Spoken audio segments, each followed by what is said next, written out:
The prairie stretched out like a sea without end, its waves made of grass and dust, rolling under the copper glow of the evening sun. The horizon seemed too far for any man to reach, and yet one man rode toward it, as if he carried a private covenant with the distance. His figure was a silhouette against the dying light, hat low over his brow, shoulders squared, reins held in one weathered hand. He was a rancher, though many in town simply called him the Quiet One, a man in his late 30s, not yet old, but worn as if the years had bitten harder than they should. The lines on his face spoke of storms weathered and nights spent staring into dark ceilings. His neighbors saw him in passing at the general store or driving cattle along the road, and they spoke of him in half-whispers, some with respect, others with suspicion. He kept to himself. He had no family close, no partner waiting on the porch lamp, just the land, the cattle, and the long nights. Yet beneath that silence, beneath the guarded eyes, lived a current of tenderness that few had ever glimpsed. The ranch was modest, set on land where the earth cracked in summer and froze like stone in winter. A cabin with walls of rough pine, a corral patched too many times to count, a barn that leaned like an old man against the wind. Every inch of it carried his labor, every scar in the wood marked a day he chose not to quit. That evening, as he rode in with the sun at his back, a hawk wheeled overhead, its cry sharp as a blade. He lifted his gaze to it, for he often read the land through the wings of birds, the movement of clouds, the silence of cattle. Some men read books. He read the horizon. Beyond his land, the world was not so steady. Settlers and tribes moved like opposing currents, suspicion deepening with every season. The town saloon filled with talk of raids, of cattle driven off, of travelers disappearing on the mountain trails. Words came faster than truth in those places, and fear loved to dress itself up as certainty. Yet in the mountains, where pines pressed their dark fingers into the sky, lived an elder of one of the nearby tribes. A man whispered about even among settlers, though few had ever seen him close. They said his hair was silver as the river, his eyes deep with centuries, his wisdom a bridge between worlds.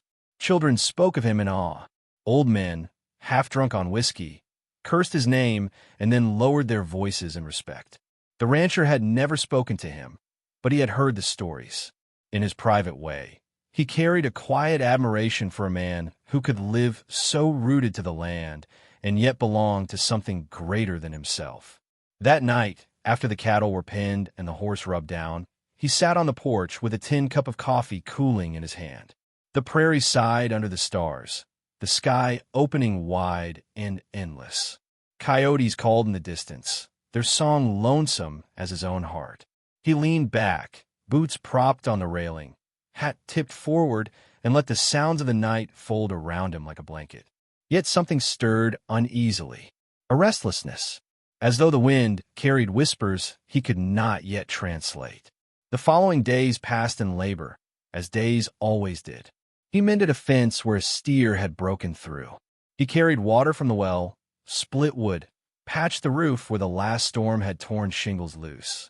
Every task was familiar, each one a ritual in a life of solitude. But his mind wandered often toward the mountains. He thought of the elder there, unseen but not unknown, a figure of strength like the great pines themselves. He wondered if the elder felt the same shifting of the air, the same warning coiled in the silence before storms. One evening, while leading a horse back from pasture, he heard it, faint but sharp, cutting through the stillness. The cry of a mountain lion, not the long, hollow scream of distance, but a closer, more immediate sound, like a blade unsheathed in the dark. The horse shivered beneath his hand, ears flicking, eyes wide. He paused, breath held, listening. The echo rolled off the canyon walls, a sound of hunger, of challenge. His heart gave a steady thud, the way it always did when danger was near. He calmed the horse, guiding it back to the corral. But long after he shut the gate and leaned against the rail, the sound lingered in his mind. He knew what it meant. The lion was near, and where lions linger, trouble follows. The rancher lifted his gaze to the mountains again. The peaks were dark silhouettes against the fading light, sharp as broken teeth. Somewhere in that wilderness, lives walked in parallel with his own. Somewhere paths would soon cross. He did not know that fate had already set its hand upon him. He did not know that in a matter of days, a choice made in instinct and courage would summon not just gratitude, but 50 riders to his door. For now, he only knew the cry of a predator in the distance, and the weight of the feathered silence that followed it. And he knew, with the kind of certainty that comes from the marrow, that his life was about to change. The storm came down from the mountains like a wounded beast, rolling low and heavy, tearing at the trees with its fists of wind. Clouds darkened the sky until the prairie wore the colors of dusk, though the day had not yet ended. The rancher had ridden out along the ridges, chasing strays that had broken from the herd, his coat pulled tight against the cold bite of rain. The land was a different creature in storms. Trails turned slick and treacherous, stones loosened underfoot, and the canyons became throats for roaring water. Yet he knew these trails well. He trusted his horse, trusted the way the land spoke through shifting earth and restless wind. But that trust was tested when the sound cut through the storm, a growl so primal it seemed to tear the air itself. His horse jerked beneath him, eyes wide, nostrils flaring. He steadied her with a low voice, his eyes narrowing, searching the tree line. Through sheets of rain, he saw movement, a flash of tawny hide against the dark rock. Then, still as carved stone, the shape of a mountain lion crouched low on the ledge above. Its tail lashed, its eyes burned with a golden hunger. Below, cornered against the rock wall, stood a man, the elder. The sight rooted the rancher where he sat. An old man, his frame thin but upright, a blanket wrapped around his shoulders, staff fallen at his side. His silver hair clung wet to his face, his eyes clear even in the storm's fury. He did not run. He did not scream. He only stood, watching the predator, as if the mountain lion and he were bound in some ancient conversation. The rancher's pulse thudded hard. He could not stand by. Fate had dealt the cards, and he would not fold his hand. He swung from the saddle, rifle already in hand.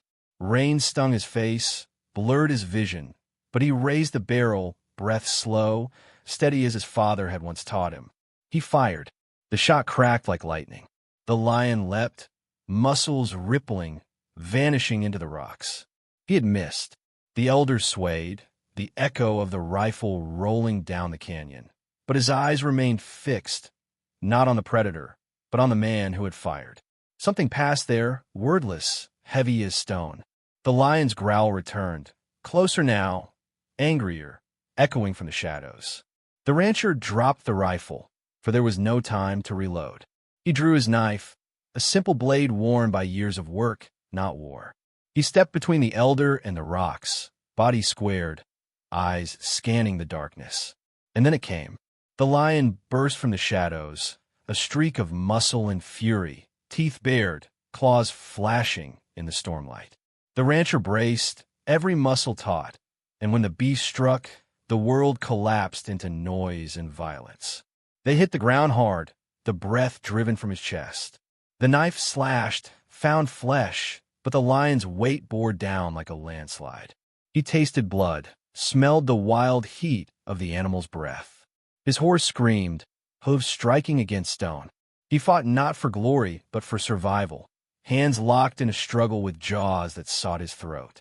The knife cut again, shallow, but enough to drive the beast back a step. The lion circled, tail whipping, eyes burning with hatred. Rain poured in sheets, thunder boomed, the earth itself seemed to shake. Again it lunged.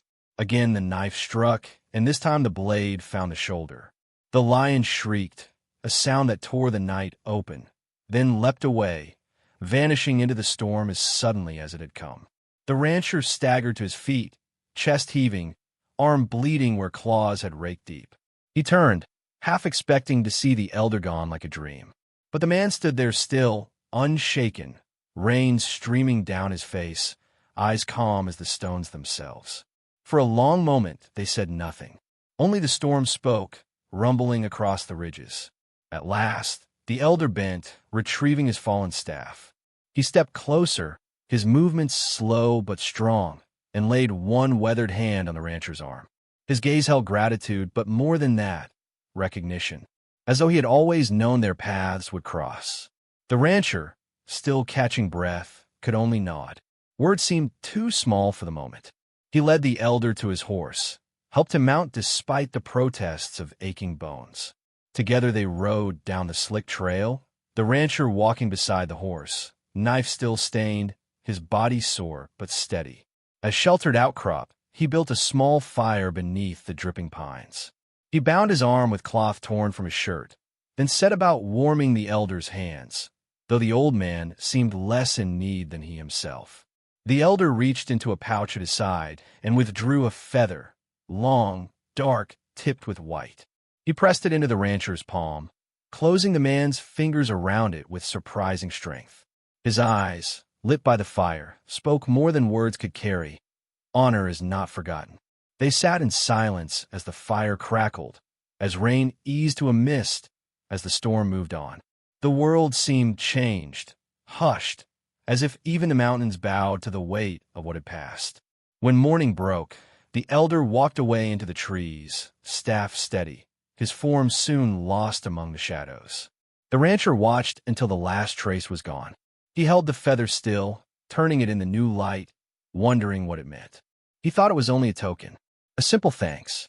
He did not yet know it was a promise. Far up on the ridges, unseen, two young scouts watched. They had seen the lion fall back, seen the stranger stand between death and their elder. They carried what they witnessed back to their people, like fire carried on the wind. The rancher, unaware, returned to his ranch. His wounds ached. His horse limped, but his heart carried a strange stillness, as if something greater had touched him. He placed the feather on his mantle that evening, where the firelight caught it.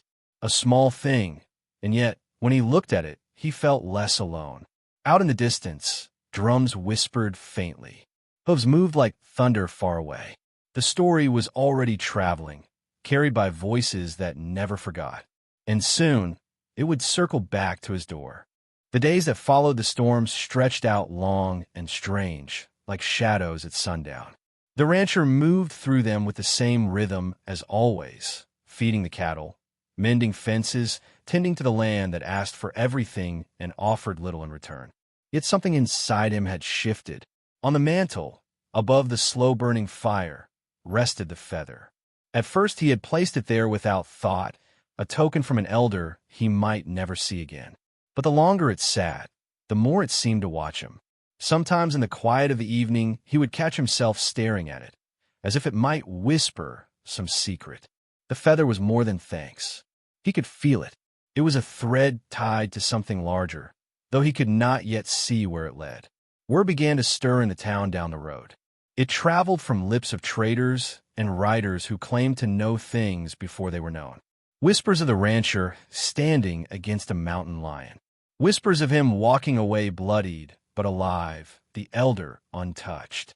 At the saloon, men spoke low around their whiskey glasses. Some laughed, calling it luck. Some frowned, uneasy, muttering of curses and signs. But others said the feather was no ordinary gift, that to be marked by a tribal elder was to be seen, remembered, honored in ways the white townsfolk could not understand. The rancher kept to himself. He had no need for talk, no desire for glory. He had done what needed doing, no more, no less. And yet he could not shake the way the elder's eyes had held his, the way the feather burned quietly with meaning he could not name.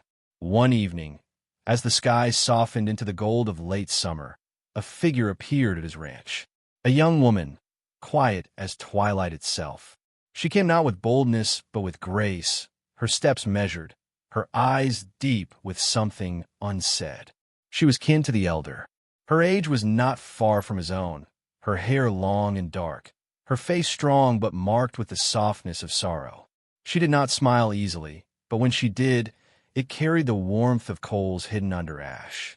She asked little, but her gaze lingered on the feather, as though it bound them both in silence. He offered her water, bread, a seat by the fire. She took them without ceremony, as if this place were not foreign, but merely another room in a world that was theirs to share.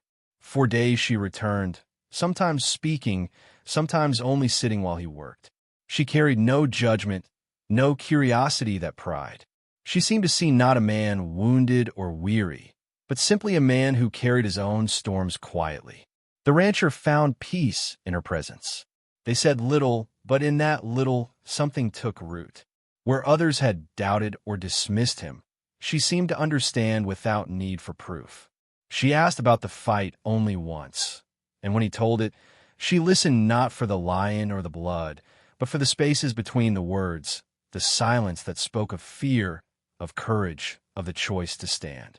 In her eyes, he was not a fool who had risked his life for nothing. He was a soul who had chosen to protect. And so the quiet love began, not in bursts, not in passion that burned fast and wild, but in steady warmth, like a fire built for the long winter. It was not yet spoken, not yet confessed, but it lived in the way he saved her the choicest bread, in the way she lingered to help mend the corral fence, in the way they shared silence without the need to fill it. Yet silence did not last. One night, as the rancher walked the pasture under the silver light of a swollen moon, he felt it first as a tremor in the ground. Hoofbeats, many, rolling low and steady like thunder held in the earth's chest. He stopped, hand resting on the handle of his knife, though he knew it would do little against such a sound. He turned toward the horizon, and there he saw them. Riders, dark against the moonlight, cresting the ridge in a line that stretched wide, the glint of weapons and feathers moving like waves. 50 warriors, their horses steady, their eyes fixed on the ranch below. The sight chilled him, not with fear but with awe. They rode not like raiders nor thieves, but like men of purpose. They moved as one, every horse a drumbeat, every rider a verse in a song older than memory. The rancher's chest tightened. He thought of the elder, of the feather, of what it might mean. He thought of the young woman inside, her face calm, her eyes knowing. The hoofbeats grew louder, surrounding the ranch like a storm that could not be outrun. The cattle stirred, lowing nervously. His horse stamped, nostrils flaring. The riders did not shout. They did not threaten. They circled, slowly, deliberately, until the ranch lay in the center of their ring. 50 warriors, silent, their presence heavy as the mountains themselves. The rancher stood tall, though his pulse thundered. He did not draw his knife, did not raise his rifle. He only stood, as the elder had once stood before the lion. The circle held. No attack came, only silence, deep and powerful, pressing in from every side. At last, one rider moved forward. A man broad-shouldered, with eyes sharp as the hawks and scars that spoke of battles long past. He dismounted with grace, walking across the earth with the stillness of one who needed no show of strength. He stopped before the rancher. For a long breath, neither spoke. Then the warrior's gaze fell to the feather that hung in the window where the firelight touched it. His eyes softened. The rancher understood then. This was no siege. This was no punishment. This was recognition. The elder's gift had traveled back, carried on the wind, on the lips of scouts, on the drum of hooves. And now, here was a story come full circle. The circle of riders closed tighter, not with threat, but with honor. And in that moment, the rancher realized the night of the lion was not the end. It was only the beginning of a story larger than himself. The woman stood in the doorway of the ranch house, her eyes shining in the firelight, her gaze meeting his across the distance. In that look lay trust and something deeper, something that felt like fate. The circle held. The night waited. The climax had yet to break, but already the world was trembling toward it. The night hung thick and endless, the moon a pale lantern over the plains. The circle of riders held, their horses shifting like restless waves, their faces unreadable shadows in the firelight. The rancher stood steady in the middle of it all, the weight of 50 eyes pressing against his skin. His breath was slow, his hands at his sides, not on his weapons. There was no fight in him, but there was no fear either. He had faced a lion. He had faced himself. What more was there to fear? The leader stepped closer. He was a man of age, Though younger than the elder, his hair streaked with gray, his frame carved by battle. He carried no weapon drawn, only a presence that filled the air like the sound of distant drums. He spoke, his voice deep and deliberate, rolling across the silence like stones turned in a river. The words were not all understood by the rancher, but the meaning carried through. He spoke of the lion, of the elder spared, of the stranger who stood when death came roaring. And then, one by one, the riders dismounted. 50 warriors, moving as if bound by a single will, their boots striking the earth in quiet unison. They surrounded the rancher not as predators, but as witnesses. Each reached down, gathering earth in their palms, then letting it fall again, a gesture older than memory, a mark of respect. The rancher's chest tightened. He had never asked for this. He had never thought himself a hero. He had only done what was before him. Yet here he stood, honored in ways he could not name, by people whose ways were deeper than his knowing. The woman stepped forward from the doorway. Her eyes shone with firelight, her face calm but alive with something unspoken. She walked to his side, her hand brushing his arm, her presence steadying him as no words could. The leader raised his hand, and silence deepened until even the horses stilled. Then he spoke again, this time in English, rough but clear. You stood as one of us stands. You save what cannot be replaced. You carry the feather. You are not forgotten. The words struck the rancher harder than any blow. Not forgotten. In a land where men lived hard and died harder, to be remembered was the closest thing to immortality. The leader reached to his own chest, unfastened a necklace of bone and stone, and placed it over the rancher's head. The weight of it was heavy, but it felt less like a burden and more like belonging. Around him, the 50 warriors lifted their voices, not in shouts of war, but in a song, deep, rolling, rising into the night air, weaving through the stars. A song of honor, a song that carried his name into the wind, binding him to their memory. The rancher closed his eyes. For the first time in years, the hollowness in his chest eased. He was not just a man alone on a ranch with his cattle and his silence. He was part of something greater, something older. He was seen. The song faded, leaving the night humming with its echo. The warriors mounted again, one by one, their movements slow, deliberate, respectful. The leader gave a final nod, not as a farewell, but as a promise, and then they rode. The sound of their hooves thundered over the plains, fading into distance, leaving only the whisper of wind. The rancher stood still, necklace heavy on his chest, feathers still glinting in the firelight, the woman beside him. For a long moment, neither spoke. The silence was not empty. It was full of memory, of honor, of something eternal. At last, she turned her face to his, her voice soft as the night. They will never forget you, and neither will I. Her hand lingered in his, not with urgency, not with fear, but with the calm steadiness of one who had found safe harbor. He looked in her eyes and saw no demand, no expectation, only truth. A truth that warmed him more than the fire, more than the song, more than any honor. It was not the feather, nor the necklace, nor the circle of warriors that had changed him. It was this, the knowing that in the wide, merciless land, he was not alone. The fire crackled low.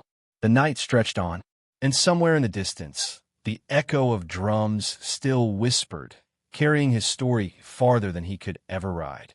And so, dear listener, the tale finds its end. A cowboy who thought himself ordinary, marked by fate, honored by 50 warriors for a single act of courage. But the heart of it is not the lion, nor the storm, nor the circle of riders. The heart of it is this: when we stand for what is right, even when no one is watching, the world remembers. Sometimes in ways we cannot see, sometimes in ways that ripple through generations. Perhaps you, too, have stood against lions in your life. Perhaps quietly, without recognition, without song. But know this, the world remembers. Honor is not always loud, but it is never forgotten. And so I ask you, as I sit here by the fire telling this old tale, from where do you listen tonight? From what corner of this wide earth do these words find you? Share your story, for every voice belongs in the great circle. If this tale has touched your heart, I invite you to stay a while, to like, to comment, to subscribe, so that these Wild West stories may keep riding on into the night. Until then, hold fast, ride steady, and remember, the world does not forget the quiet courage of those who stand when it matters most.